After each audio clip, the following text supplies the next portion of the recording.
What's up, heathens? How y'all doing? I'm the Godless engineer, and I critically analyze apologists' claims to give you the best arguments and information so that you can stand up and use your voice. And tonight, we're going to be discussing whether or not Jesus is just another copycat or is a copycat of pagan gods. There's a bit of nuance to this particular topic in general, so I'm going to do a little bit of explaining about that before we get into the video tonight. So if you heathens want to fuck around and find out whether or not Jesus is a copycat pagan god, then please stay tuned.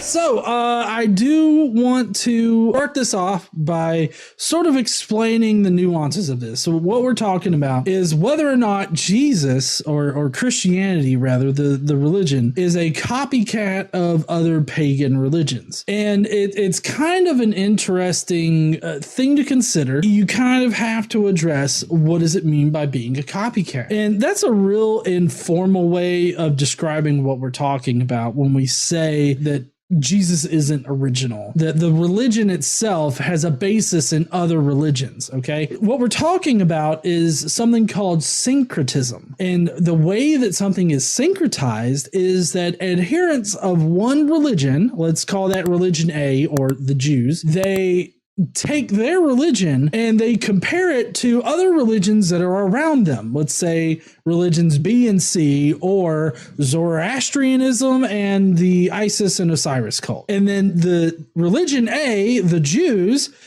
look at their religion, the religions B and C, Zoroastrianism and Isis and Osiris, and they're like, hey, we have all that same shit in our religion too, but it's better. And so what they do is they take the other religions and they pick and choose certain aspects from each. From Zoroastrianism, we get like an eternal burning hell, we get a devil figure, we get an apocalyptic end, and things of that nature. And then like Isis and Osiris cult, we got celestial beings that come in the flesh, and we have public facing legends and or stories about these people that existed on earth, but then the secret teachings within the religion have them actually occurring in outer space, or in the firmament, if you will. And so they take aspects like that and then they merge it with their own religion, the Judaism, and the differences are what matter, because the differences are what's inserted in order to make it better than the other religions. And so I've already mentioned a number of things that are covered underneath this syncretism that we find with other religions. Zoroastrianism was the first religion to come up with a devilish figure. They also came up with the apocalypse that is supposedly coming, and they also have the eternal burning hell type thing. So those are the kinds of concepts that were taken from Zoroastrianism and merged with Judaism in order to create Christianity. Jesus likewise is an amalgamation of pagan gods and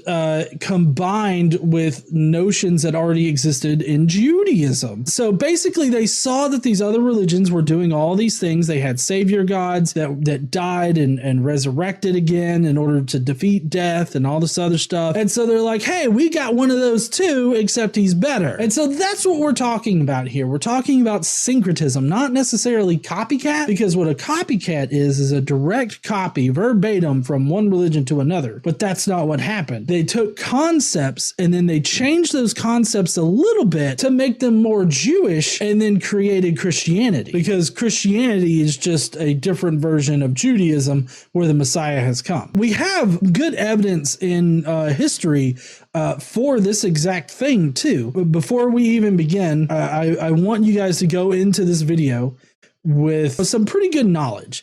What we're going to pull from is Justin Martyr. Justin Martyr has a couple of writings in which he's mentioned a few things of this nature. The first one that we're going to pull up is a little extensive. So this is from Justin Martyr. He says, when we say that the Logos, who is the firstborn of God, Jesus Christ, our teacher, was produced without sexual union and was crucified and died and rose again and ascended to heaven, we propound nothing new or different from what you believe regarding those whom you call the sons of God. In fact, if anybody objects that our God was crucified, this is in common with the sons of Zeus, as as you call them, who suffered as previously listed. Since their fatal sufferings are all narrated but not similar, narrated as not similar but different, so his unique passion should not seem to be any worse. Indeed, I will show, as I have undertaken, and as the argument proceeds, that he was better, for Jesus is thus shown to be better by his actions.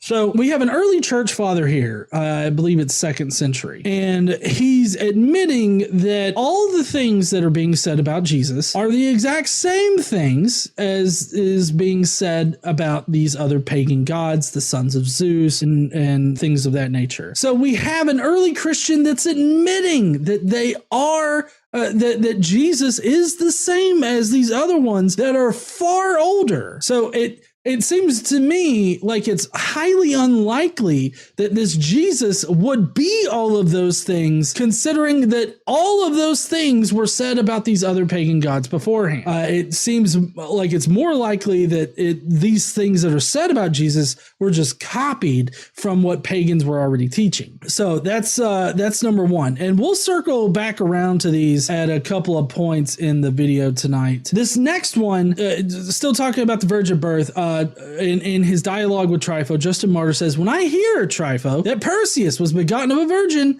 I understand that the deceiving serpent counterfeited also this. So what this shows right here is that Justin again affirms that other pagan gods like Perseus were said to have been begotten of a virgin and other things, suffering passions and all that. The only way that Justin can actually explain why older gods were said to have gone through these things, like a virgin birth, and then the Jewish Christians then said the same things about Jesus, is to say, well, Satan, or the deceiving serpent, rather, the deceiving serpent planted all of these things before so that we would doubt Jesus. Talk about moving the goalpost or special pleading. Like I said, we're going to circle back around to these things as we progress through the video, but I just wanted to give you guys some concrete examples of how even the earliest Christians were accepting that their religious faith, their God, Jesus, their Lord, the things that were being said about him are similar to the things that are being said about other pagan gods, and that it shouldn't be any big surprise. Like, this is not some outrageous thing that's being said. These are the same things that have been said about these other gods that are even older. We're going to progress through the video tonight, and I hope that you guys enjoy their video.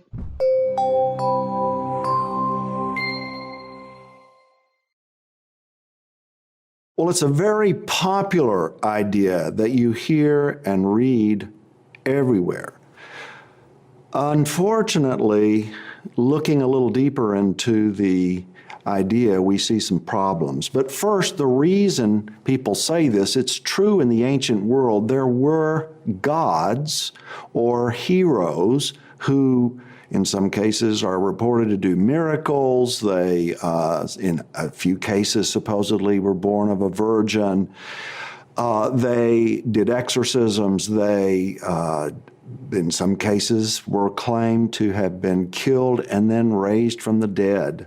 So we hear these stories and we say, wow, that does sound an awful lot like Jesus. And yes. Also, I love how his title is a professor of apologetics. Tell me you're a professional bullshitter without telling me you're a professional bullshitter. That's by being a professor of apologetics. This guy has made it a career out of defending the faith in whatever way possible, even if it doesn't make sense. So right off the bat here with this video, what we have is this professor of apologetics admitting that older gods have done the exact same things that Jesus has done. To say like just a copy of pagan gods, I feel like is a bit of a straw man way of presenting it. And so if anybody out there is having this kind of conversation with people, don't say that Jesus is a copy of these gods. I would suggest people be a bit more accurate and say that Jesus is a syncretism of Jewish ideas and these other gods. That way they can't really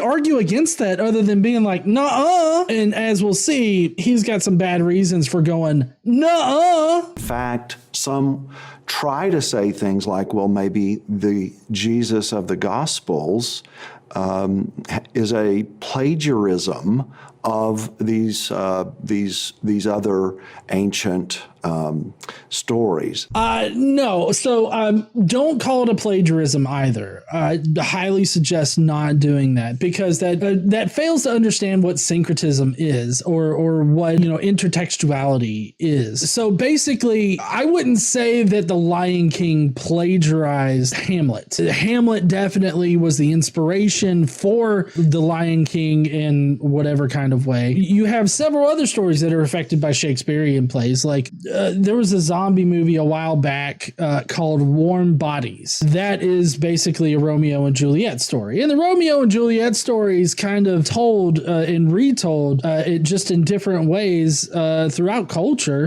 in the various versions of society that we've had since Romeo and Juliet was written. But you wouldn't say that they plagiarized it. You would say that they used the basic story elements of it to create something new. And that's exactly what the Jewish Christians were doing. They were using these concepts from pagan religions in order to create something new, but still Jewish. The problem with all this is that it denies some very simple facts. Number one, the history of Jesus is profoundly different than the mythical, and I would put it this way, obviously mythical nature of the pagan gods. I'm sorry. How is Jesus, his story, not mythical? I feel like you have to be very specific here, because there's the story of Jesus, which is incredibly mythical, and then there's the gospel, I guess, if you will, if you're talking about the gospel of Jesus as preached by Paul. The gospel of Jesus, the good message of Jesus, would be that he came,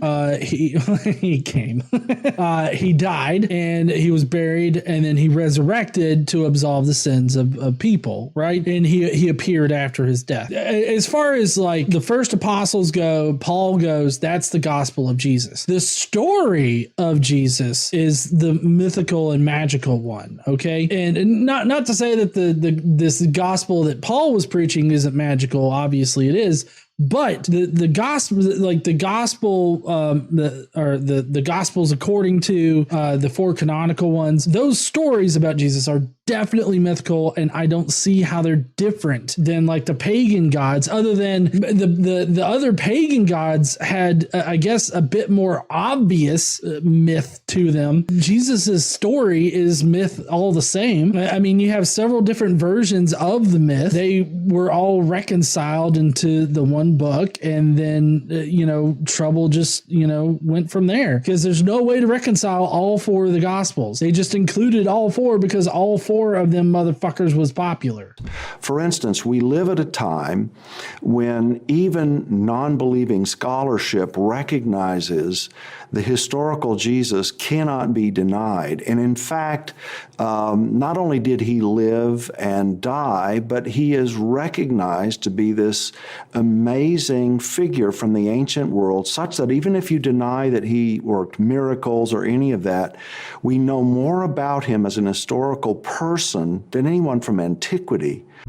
See, this right here really grinds my gears. That's why at the very beginning of this, I was like, honest answers is not how I would describe this fucking video. We know nearly nothing about the historical Jesus. It really fucking bugs me when people say that we know more about Jesus than any other historical figure. For one thing, that assumes that the Gospels are historical. They're not. Critical scholars of the Gospels all unanimously agree that the Gospels do not reflect history, nor do they ever try to record history at all. They record theology. Matthew Ferguson has a great write-up on the secular web, infidels.org, about how mythical all the accounts are. He heavily focuses on Luke's account, because Luke's account is the only one that even attempts to sound like he's trying to record history. The rest of them just are recording theology. The only things that they ever cite, the only thing they ever cite is scripture. So what we're left with is really Paul. Paul didn't get his information from any human person on earth. Paul only got his information from the scriptures, which is the exact same source as the Gospels, and through his visions that he had of Jesus, where he talked to him directly. An example of this would be like when Paul learned about the Lord's Supper. I'm not going to call it the Last Supper because that's not how Paul refers to it. Paul calls it the Lord's Supper. So it's not the Last Supper. But in any case, he learned about that through a vision of Jesus, where Jesus was directly talking to him about this new ritual that they were supposed to perform. We know nothing about Jesus's earthly existence if he ever existed. Now, for the purposes of discussing the resurrection and things of that nature, I'm perfectly fine just presupposing that Jesus existed, because the point of that conversation isn't that, the historicity of Jesus, it's the historicity of the resurrection. But in this particular video, it's directly concerned with the historicity of Jesus. So I just have to point out how little we know about Jesus's earthly existence, which is to say we know nothing, because nothing is ever said of it. The Gospels aren't reflective of it, and Paul never denotes Jesus as actually being on earth. But more importantly, Paul never talks about anything that Jesus did do on earth. Contrast this with, say, the Homeric gods or heroes or any of the other Roman gods and heroes from the past. It's just a dramatically different situation. And in the case of Jesus, we indeed now find that many non-Christian scholars will even say things like, it's apparent from these amazingly early documents. Notice I'm referring to both non-biblical documents as well as the biblical documents we call the Gospels and the New Testament letters. That these are so early that even if you don't accept them as the Word of God, they are so early that they relate eyewitness testimony of a man that these scholars who are not Christians will admit appears to have been some kind of miracle worker.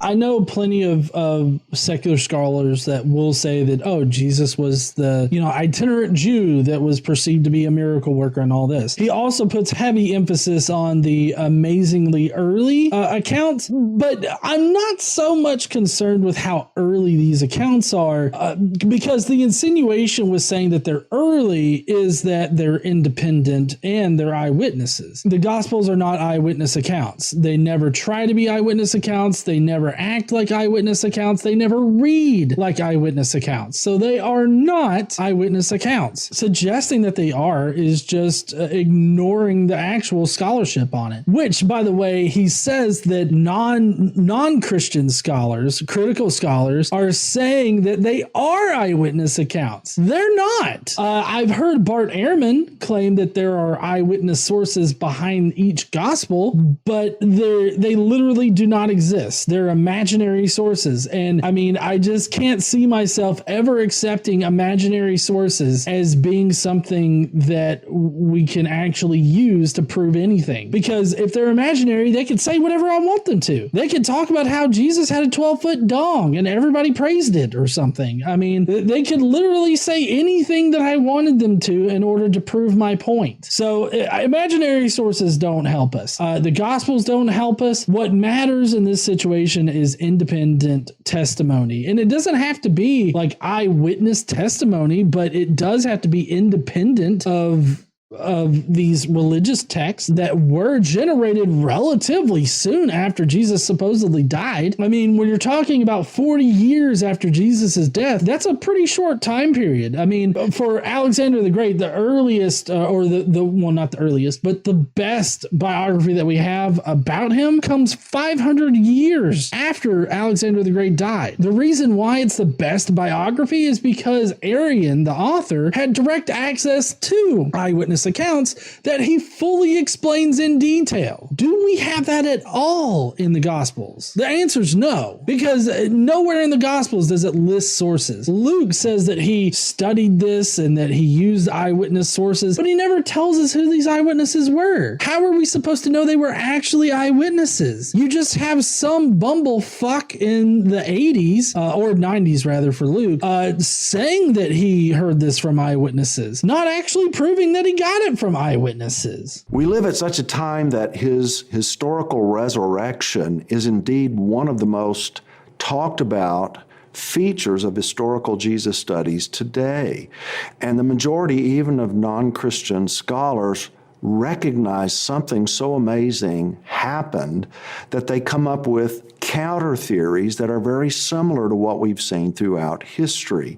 So the thing is that if Jesus didn't resurrect from the dead, then we have to come up with reasons as to why people thought that he did, because we still have to explain why the religion even exists. The fact that we can come up with alternate natural explanations for what supposedly happened, that's not a bad thing. Like, if your religion is true, you should be able to stand up against the scrutiny of basic fucking questions. Okay, like, oh, the tomb was empty, and that's how you know he was resurrected from the dead. What if people just stole the body? It's like, oh, well, you know, our one author Matthew came up with a solution for that. There were Roman guards at the tomb. Oh, what about the other 3 accounts that you have of it? Let's not focus on the fact that they don't have Roman guards. Let's just look at the fact that the one account does say something about Roman guards. I feel like if your religion, if your story can't stand up to just basic alternate ideas, then you probably shouldn't believe it. But I like how he's talking about coming up with alternate hypotheses or alternate explanations for the claims of the Bible. I like how he's painting that in a very negative light right now. Like, oh, this is just Christian hate, just through and through, that we've seen throughout time. They just don't want to believe it, so they come up with these alternate theories that are natural, and natural shit is better than supernatural shit. Like, yeah, natural explanations are always going to supersede supernatural ones, or at least ones that break the natural course of reality. And the resurrection is definitely something that would break the natural course of reality, because that shit doesn't happen ever. And these counter theories really become implausible if you don't simply reject the history because you are, let's say, a philosophical naturalist and you believe that miracles are impossible. Let's just say that I accept philosophical naturalism. I mean, I'm not exactly sure if I would agree with everything in that necessarily, but let's just say that I do for shits and giggles. Even on that idea, you could definitely prove that the supernatural exists if you have good enough evidence. If you have evidence that suggests that the supernatural exists, and this is something that we can quantify, this is something that we can definitely prove about reality, then you will definitely overcome it. There may be some people out there that are stubborn enough to not change their position when presented with good enough evidence. I am not one of those people. So, yes, I think that miracles are the most unlikely conclusion to any question that we could have. That being said, if you have enough evidence to suggest that the miracle happened, I will accept that a miracle happened. But no miracle has been proven to those standards, at least. Obviously, religious people, like Christians mainly, are going to believe in these kinds of miracles happening. I feel like my standard, however simple it may be, is vastly stronger than the evidence they bring.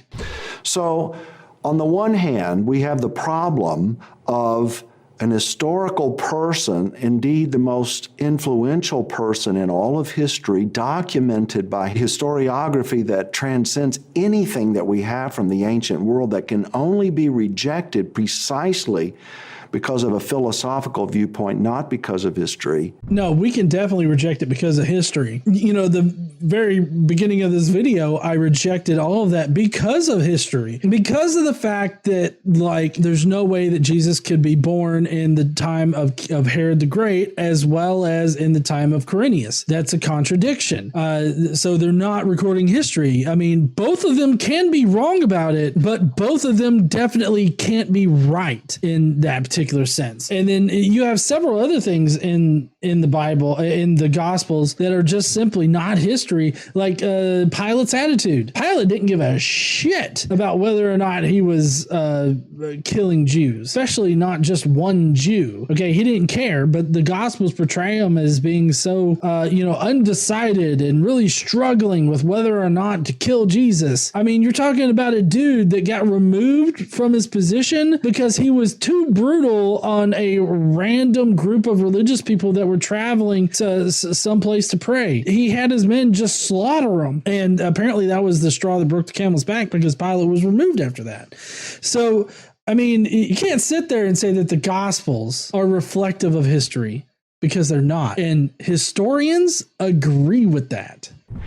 Contrasted with mythological figures. But secondly, the person of Jesus is so profoundly different than any of the other so-called heroes or gods that we look at in these other mythologies. Let me give you a couple of reasons why. First of all, his philosophical portrayal. It's true that, for instance, if you read, say, the Iliad or the Odyssey, you will see that there are miracles all over the place. You will have gods, say, for instance, arguing with one another, and those arguments will lead to dramatic changes, let's say, in weather patterns on earth and sea. The very real difference in the case of Jesus is that you see a world that's much like our own, wherein God's ordinary providence, the seasons are, as he promises all the way back in Genesis, they're regular, they reflect his faithfulness.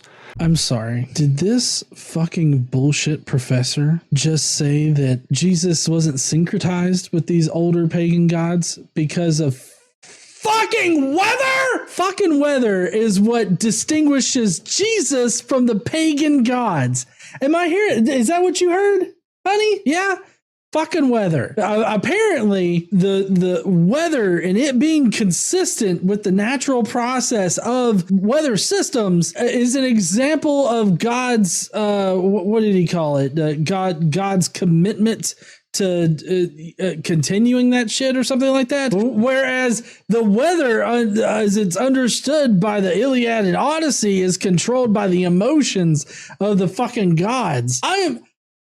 I mean, how tone deaf do you have to be when there's politicians and there's pastors, preachers, priests out there that are like, God don't like the gays, okay? They don't like them. And so they send tornadoes in there to kill the gays and to punish us. Or how about God sent that shooter to kill all them people because they was gay? Like, have you read the Old Testament, that professor, what in the fuck? I don't think, because God in the Old Testament consistently gets pissed off and does some weird weather shit. It's like he forgot about the global flood that happens in the fucking Old Testament, because God literally got pissed off at all of humanity for being total shit and decided to kill everybody with a giant flood. And you're trying to tell me that your God is different than the other gods because weather is consistent? God struck a motherfucker down for picking up the ark when it fell. God also struck a motherfucker down using lightning and shit for spilling his seed and not impregnating his in-law. You're trying to tell me that weather is reflective of God's nature, like as in it's consistent and steady and everything like that, and so that differentiates it from those hot-headed asshole gods of antiquity, right?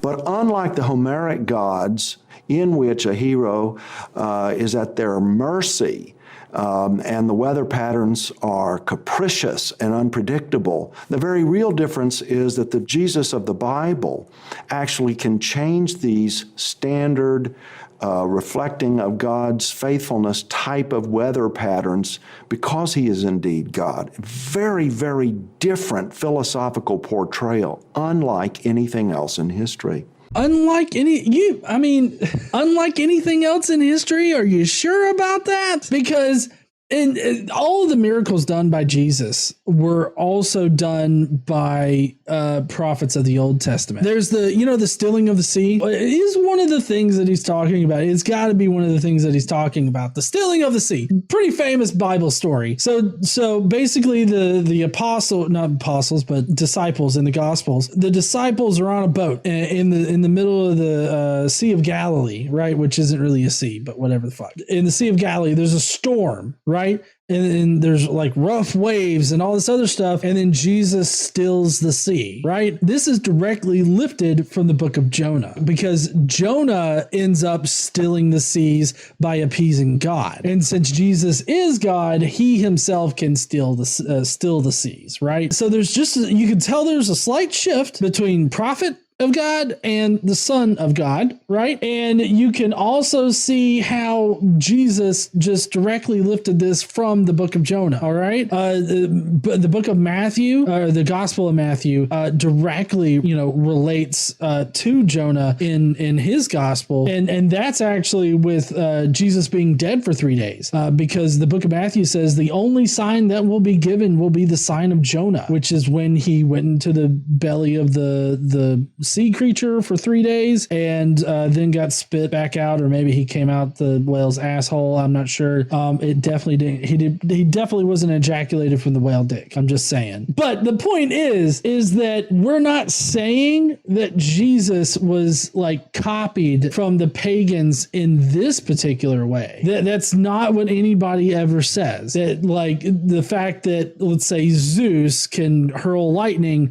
we don't think that therefore they copied it and put it onto Yahweh in the Old Testament or something like that. That's not it at all. Jesus in the New Testament copies from the Old Testament, but does it better, and he's more powerful than the prophets of the Old Testament. Another good example of copying from the Old Testament would be the miraculous generation of food, and you see that in various ways in the New Testament. You have the bread and the fish, where Jesus multiplies all those bread and fish, and well, there's similar things happen in the Old Testament where bread is multiplied and food is multiplied. But in the Gospel of John, you've got the miraculous generation of wine, stuff like that. So there's a miraculous generation of food. There's resurrecting the dead. There were prophets in the Old Testament that resurrected the dead. You see, the whole thing about Jesus being that he is the ultimate prophet means that he has to do everything that the old prophets did, but do it better. And so he did do it better. Now, wherever the Jews got their particular stories from, they obviously didn't happen in history, but we really don't have to be concerned about that, because all that matters for this particular context is that Jesus's stories are not real and are in fact lifted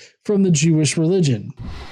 Secondly, his teachings and his character are so different than anything else you see in these ancient mythologies. This is true that Jesus is different in this way. It doesn't mean that Jesus wasn't syncretized with these older pagan religions. He definitely was, but the differences are what matter. He's trying to suggest here that because Jesus is different, that means that he wasn't syncretized with these other religions. But it's the differences that matter in syncretism, because while Jesus is syncretized with these other religions, they have to, the way that he's different is what matters, and it's because he's Jewish. They have to make these stories palpable for their audience, for the Jewish religion. And so they make it very Jewish. They also add in their own kind of flavor to it. They change some things from Judaism. They put it on the mouth of Jesus. There are several things. I'm thinking of one particular instance, but I can't exactly explain it right. I'm just having trouble thinking of it. But there are several instances where Paul says something and then Jesus says it later. So it's very obvious that, they were lifting things from within their own religion and from within their own community in order to create these stories. And that's the part that a lot of apologists out there, especially Professor Dipshit, doesn't seem to recognize, is that the primary source for Jesus is Judaism itself. I would simply say to someone interested in this subject, compare and contrast. Don't just take a general talking point, but actually read the Gospels and see what that person of Jesus looks like, and then read one of the so-called mythologies or pagan god stories and see if they sound at all the same. So this is from Justin Martyr. He says, when we say that the Logos, who is the firstborn of God, Jesus Christ our teacher, was produced without sexual union and was crucified and died and rose again and ascended to heaven, we propound nothing new or different from what you believe regarding those whom you call the sons of God. In fact, if anybody objects that our God was crucified, this is in common with the sons of Zeus, as you call them, who suffered as previously listed. Since their fatal sufferings are all narrated but not similar, narrated as not similar but different, so his unique passion should not seem to be any worse. Indeed, I will show, as I have undertaken, and as the argument proceeds, that he was better, for Jesus is thus shown to be better by his actions. So, of course, if you just read the Gospels and then read the Iliad, you're going to notice that there's a lot of differences because they're not the same story. But also, the Jewish Christians didn't just directly copy from these pagan religions. They syncretized with them. You can pull out basic themes and basic ideas from the pagan religions. You can pull those very basic concepts out, like a hellish eternity after this life. The whole devil figure in Christianity, that comes from Zoroastrianism. And then you have the whole mystery cult of it all, of early Christianity, where there are secret stories that are told to the initiated, but then public-facing stories like the Gospels that are told to everybody else. Hell, Jesus in the Gospels directly talk about this. It has Jesus directly telling us that, hey, everybody else on the outside will hear these things as parables. They will not understand the true meaning, but you, the initiated, will understand the true meaning. And that's literally in the Gospels. So those kind of aspects were syncretized from these other religions and not directly copied. So it's a lot like saying, hey, if you go and you read Hamlet, and then you go and you read the screenplay for The Lion King, they are totally different stories, and you will never guess that they were that The Lion King's based off of that. Or hey, you know what? What about West Side Story and Romeo and Juliet? You read both of those things and you will see that they are different and not at all the same. Although you could pick out the skeletons of all of these stories I'm talking about, including Jesus, and you can connect them with these previous stories, but they are different stories because they were written for different times and for different audiences. So you have to change it. You can't just directly copy it.